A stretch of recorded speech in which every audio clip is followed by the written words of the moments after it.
Jeet media network ಎಂದೆಂದಿಗೂ ನಿಮ್ಮೊಂದಿಗೆ. ವೀಕ್ಷಕರೇ ನಮಸ್ಕಾರ.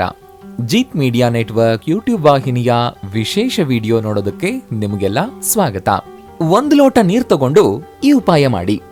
ದೂರ ಆದವರು ಕೆಲವೇ ದಿನಗಳಲ್ಲಿ ನಿಮ್ ಹತ್ರ ಬರ್ತಾರೆ ಅನ್ನೋ ರಹಸ್ಯದ ಮಾಹಿತಿಯನ್ನ ಈ ವಿಡಿಯೋದಲ್ಲಿ ನಾನು ನಿಮಗೆ ತಿಳಿಸ್ಕೊಡ್ತಾ ಇದ್ದೀನಿ. ಹಾಗೇನೆ ಈ ವಿಡಿಯೋಗೆ ಈಗಲೇ 1 ಲೈಕ್ ಕೊಟ್ಟು ವಿಡಿಯೋದ ಕೆಳಗಡೆ ಓಂ ನಮಃ ಶಿವಾಯ ಅಂತ ಕಮೆಂಟ್ ಮಾಡೋದಕ್ಕೆ ಮರಿಬೇಡಿ. ಹಾಗೇನೆ ಈ ವಿಡಿಯೋನ ಸ್ಕಿಪ್ ಮಾಡದೆ ಕೊನೆ ತನಕ ನೋಡಿ. ಅಲ್ಲದೆ ವಿಡಿಯೋದ ಕೆಳಗಡೆ ಇರುವಂತಹ ಜಾಯಿನ್ ಬಟನ್ ಒತ್ತಿ, ಆಗ ನೀವು ಜೀತ್ ಮೀಡಿಯಾ ಚಾನೆಲ್ ಮೆಂಬರ್ ಆಗ್ತೀರಾ. ಅಂದ್ರೆ ನೀವು ಜೀತ್ ಮೀಡಿಯಾದಲ್ಲಿ ಮೆಂಬರ್ಗಳಿಗಿರುವಂತಹ ವಿಶೇಷ ವಿಡಿಯೋ ಹಾಗೂ ಲೈವ್ ನೋಡಬಹುದು. ನೀವು ಪ್ರತಿನಿತ್ಯ ನೀರು ಎಷ್ಟು ಹೆಚ್ಚು ಕುಡಿತೀರೋ ನಿಮ್ಮ ಆರೋಗ್ಯ ಕೂಡ ಅಷ್ಟೇ ಉತ್ತಮವಾಗಿರುತ್ತೆ. ವೈದ್ಯರು ಕೂಡ ಇದನ್ನೇ ಹೇಳೋದು.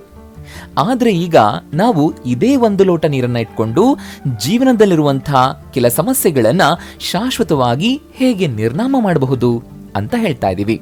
ಅಂದ್ರೆ ವ್ಯಾಪಾರದಲ್ಲಿ ನಷ್ಟ ಅನುಭವಿಸ್ತಾ ಇದ್ರೆ ಹೇಗೆ ಚೇತರಿಸಿಕೊಳ್ಳೋದು, ನಿಮ್ಮ ಶತ್ರುವನ್ನ ಹೇಗೆ ವಶದಲ್ಲಿಟ್ಕೊಳ್ಬಹುದು ಅಂತ ಹೇಳ್ತಾ ಇದೀವಿ. 1 ಲೋಟದ ನೀರಲ್ಲಿ ಈ ಪರಿಶಕ್ತಿ ಇದೆಯಾ ಅಂತ ಯೋಚನೆ ಮಾಡ್ತಾ ಇದ್ದೀರಾ? ನೀರಿಗೆ ಇಷ್ಟು ಶಕ್ತಿ ಇರೋದ್ರಿಂದಲೇ ನಮ್ಮ ಹಿರಿಯರು ಇದಕ್ಕೆ ಪೂಜ್ಯ ಸ್ಥಾನವನ್ನ ಕೊಟ್ಟಿರೋದು. ಈಗ ಇದೇ 1 ಲೋಟದಷ್ಟು ನೀರಿನಿಂದ ನೀವು ಮಾಡಬಹುದಾದಂತಹ ಅದ್ಭುತವಾದ ಉಪಾಯವನ್ನ ಹೇಳ್ತಾ ಇದ್ದೀವಿ. ಗಮನ ಇಟ್ಟು ಕೇಳಿಸ್ಕೊಳ್ಳಿ. ಆಗ ನಿಮಗೂ ಅರ್ಥವಾಗುತ್ತೆ ಈ ನೀರಲ್ಲಿರುವಂತಹ ಅಸಲಿ ಶಕ್ತಿ ಏನು ಅಂತ. ಅದಕ್ಕೂ ಮುಂಚೆ ನೀವು ಮಾಡಬೇಕಾಗಿದ್ದ ಮೊದಲನೇ ಕೆಲಸ ಏನ್ ಹೇಳಿ? ಈ ವಿಡಿಯೋನ ಕೊನೆ ತನಕ ಸ್ಕಿಪ್ ಮಾಡದೆ ನೋಡಿ. ಹಿಂದೆಂದೂ ಯಾರೂ ಹೇಳಿರದಂತಹ ಅದ್ಭುತವಾದ ಉಪಾಯ ಈ ವಿಡಿಯೋದಲ್ಲಿದೆ. ನಿಮಗ್ ಗೊತ್ತಿದೆಯೋ ಇಲ್ವೋ, ಭಾರತದಲ್ಲಿ ಏನಿಲ್ಲ ಅಂತಂದ್ರೂ 200 ಜೀವನದಿಗಳಿವೆ. ಈ ನದಿಗಳಲ್ಲಿ ಬಹುತೇಕ ನದಿಗಳಿಗೆ ಪ್ರತಿನಿತ್ಯ ಪೂಜೆಯನ್ನ ಸಲ್ಲಿಸಲಾಗುತ್ತೆ. ಅದರಲ್ಲೂ ಗಂಗೆ, ಕೃಷ್ಣ, ಯಮುನಾ, ಬ್ರಹ್ಮಪುತ್ರ ಅಷ್ಟೇ ಯಾಕೆ, ನಮ್ಮ ಕರುನಾಡಲ್ಲಿ ಹರಿತಾ ಇರುವಂತಹ ಪವಿತ್ರ ನದಿ ಕಾವೇರಿಯನ್ನು ದೇವರ ಸ್ವರೂಪ ಅಂತಾನೆ ಪೂಜೆಯನ್ನ ಮಾಡಲಾಗುತ್ತೆ. ಇದೇ ಕಾರಣಕ್ಕೆ ಅಮಾವಾಸ್ಯೆ, ಹುಣ್ಣಿಮೆ ಹಾಗೂ ಏಕಾದಶಿ ದಿನಗಳಂದು ನದಿಯ ನೀರಲ್ಲಿ ಮುಳುಗೇಳಬೇಕು ಅಂತ ಹೇಳಲಾಗುತ್ತೆ. ಹೀಗೆ ಮಾಡಿದ್ರೆ ಎಂಥದ್ದೇ ದುಷ್ಟಶಕ್ತಿ ಇದ್ರೂ ಅದು ಆ ನೀರಲ್ಲಿ ಕೊಚ್ಕೊಂಡು ಹೋಗುತ್ತೆ ಅಂತ ನಂಬಲಾಗುತ್ತೆ. ಕೇಳಿಸ್ಕೊಂಡ್ರಾ? ಹಿಂದೂ ಧರ್ಮದಲ್ಲಿ ನೀರಿಗೂ ಎಂಥ ಸ್ಥಾನ ಕೊಟ್ಟಿದ್ದಾರೆ ಅಂತ. ಬೇರೆ ಧರ್ಮಗಳಲ್ಲೂ ನೀರಿಗೆ ಇದೇ ರೀತಿ ಪವಿತ್ರ ಸ್ಥಾನವನ್ನ ಕೊಟ್ಟಿದ್ದಾರೆ.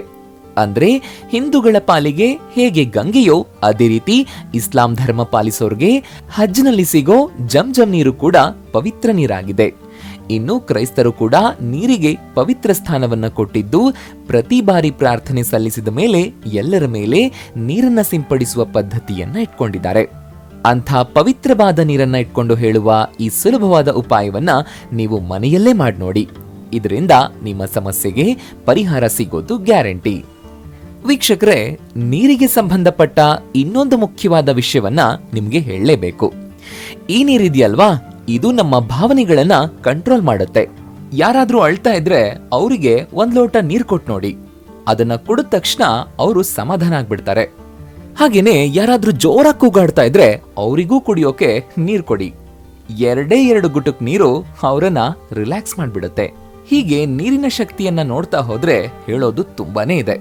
ಆದ್ರೆ ಈಗ ನೀವು ನೀರನ್ನ ತಗೊಂಡು ಮಾಡ್ಬೇಕಾಗಿರೋ ಉಪಾಯ ಏನು ಅನ್ನೋದನ್ನ ನೋಡೋಣ. ನೀವು ಯಾರನ್ನಾದ್ರೂ ಇಷ್ಟಪಡ್ತಿದ್ರೆ ಅವರು ದೂರ ಆಗಿದ್ರೆ ಈ ಉಪಾಯವನ್ನ ಮಾಡಿ. ಇಷ್ಟಪಡೋರು ಅಂದ್ರೆ ಕೇವಲ ಪ್ರೇಮಿಗಳು ಅಂತ ಮಾತ್ರ ಅಲ್ಲ. ಅಪ್ಪ ಅಮ್ಮ, ಸಹೋದರ ಸಹೋದರಿ ನಿಮ್ಮ ಮೇಲೆ ಮುನಿಸ್ಕೊಂಡಿದ್ರೆ, ಮಕ್ಕಳು ಮನಸ್ತಾಪ ಮಾಡಿಕೊಂಡು ದೂರ ಆಗಿದ್ರೆ, ಅಥವಾ ಗಂಡ ಹೆಂಡತಿ ವೈಮನಸ್ಸಿನಿಂದ ದೂರ ಇರ್ತಾ ಇದ್ರೆ, ಇದರ ಜೊತೆಗೆ ಗೆಳೆಯರ ನಡುವೆ ಚಿಕ್ಕ ವಾದದಿಂದ ಮನಸ್ಸು ಒಡೆದು ಹೋಗಿದ್ರೆ ಈ ಉಪಾಯವನ್ನ ತಪ್ಪದೆ ಮಾಡಿ. ಯಾವುದಾದ್ರೂ ಶುಕ್ರವಾರದ ದಿನ ರಾತ್ರಿ ಸಮಯದಂದು ಈ ಉಪಾಯವನ್ನ ಮಾಡಿ. ಮೊದಲಿಗೆ 1 ಗಾಜಿನ ಬಾಟ್ಲಿಯಲ್ಲಿ ನೀರನ್ನ ತಗೊಳ್ಳಿ. ಅದನ್ನ ನೀವು ಮಲಗೋ ಕೋಣೆಗೆ ತಗೊಂಡು ಹೋಗಿ. ಆ ನಂತರ 1 ಹಾಳೆಯ ಮೇಲೆ ತ್ರಿಭುಜಾಕಾರ ಅಂದ್ರೆ ಟ್ರಯಾಂಗಲ್ ನ ಚಿತ್ರ ಬಿಡಿಸಿ.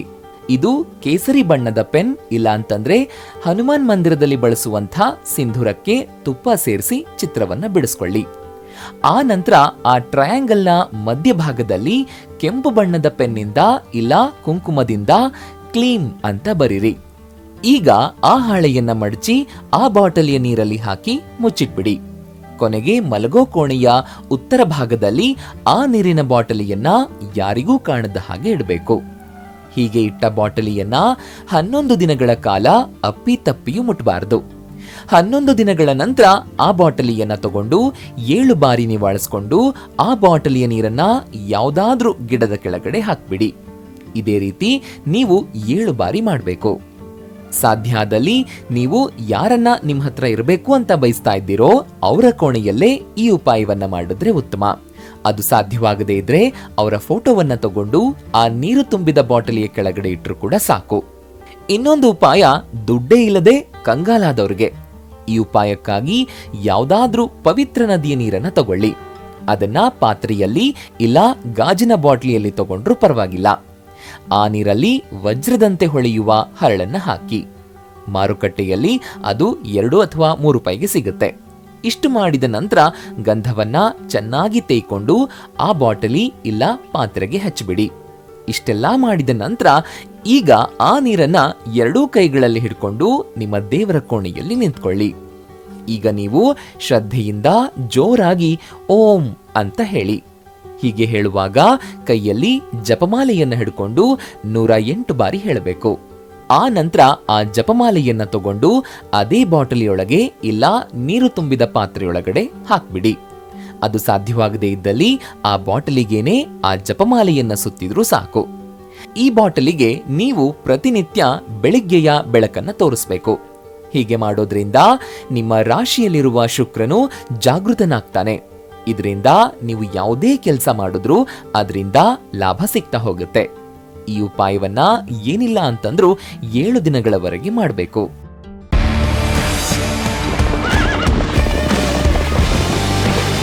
ಜೀತ್ ಮೀಡಿಯಾ ನೆಟ್ವರ್ಕ್ ಎಂದೆಂದಿಗೂ ನಿಮ್ಮೊಂದಿಗೆ.